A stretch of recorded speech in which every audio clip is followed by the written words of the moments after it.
Allah öz nəzarəti ilə Musaya ən gözəl qidanı, geyimi və güzaranı bəxş etmişdi. Anası da artıq Musaya görə narahat değildi. İllər keçdi. Musa böyüyüb gənc bir oğlan oldu. Allah ona elm, ağıl, zəka verdi. Həm sarayda, həm də bütün Misirdə hər kəs ona hörmət edirdi. Musa hündür boylu və fiziki cəhətdən çox güclü idi.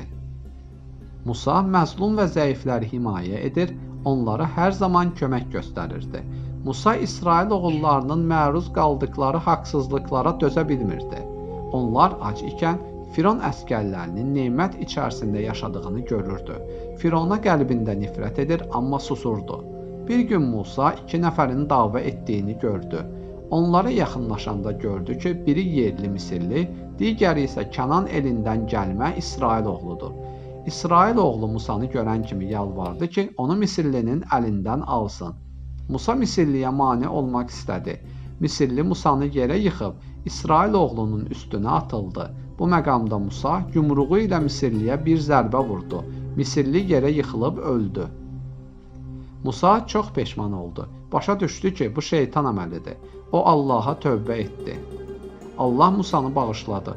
Çünki Musa qəsdən adam öldürməmişdi. Misirlini sadəcə vurmaq istəmir, lakin zərbəsi güclü olduğu üçün o ölmüşdü. Musa Allahın verdiyi nemətlərə şükür etdi, heç vaxt günahkarlara arxa olmayacağına söz verdi. Hadisə qısa zamanda şəhərə yayıldı.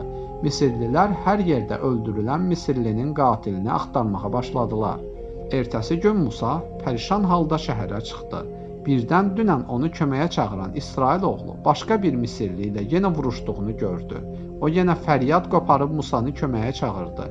Bunu görən Musa ona dedi: "Sən yenə də insanlarla vuruşursan? Sən doğrudan da yolunu azmış bir insansan." Musa tərbiyələndirmək məqsədi ilə onlara yaxınlaşanda İsrail oğullarından olan adam qorxdu və dedi: "Ey Musa, dünən bir nəfəri öldürdüyün kimi məni də öldürmək istəyirsən? Sən yer üzündə ancaq zalım biri olmaq istəyirsən?" Bu zaman Misirli başa düşdü ki, dünənki adamı da Musa öldürüb. O Fironun yanına qaçaraq dedi: "Dünən Musa İsrail oğlunu müdafiə edərkən bir Misirlini öldürüb." Bu xəbərdən sarayda hamı bir-birinə qarışdı. Əskərlər hər yerdə Musanı axtarmağa başladılar. Hər tərəf Fironun əskərləri ilə dolu idi. Onların gözləri çox iti idi. Lakin sarayda Musanı çox sevən biri vardı. O Musanı taparaq sarayda baş verənləri ona danışdı. "Ey Musa, əyanlar səni öldürmək barədə məsləhətləşirlər. Dərhal buradan çıx. Mən bunu sənə tövsiyə edirəm."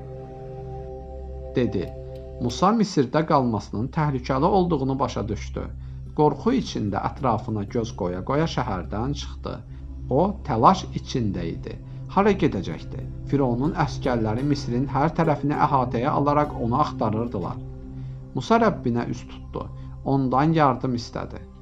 "Ey Rəbbim, məni zalım qövmdən xilas et." deyərək yalvardı. Musa Rəbbinin ona doğru yol göstərəcəyinə inanırdı. O Mədiyən şəhərinə üz tutdu.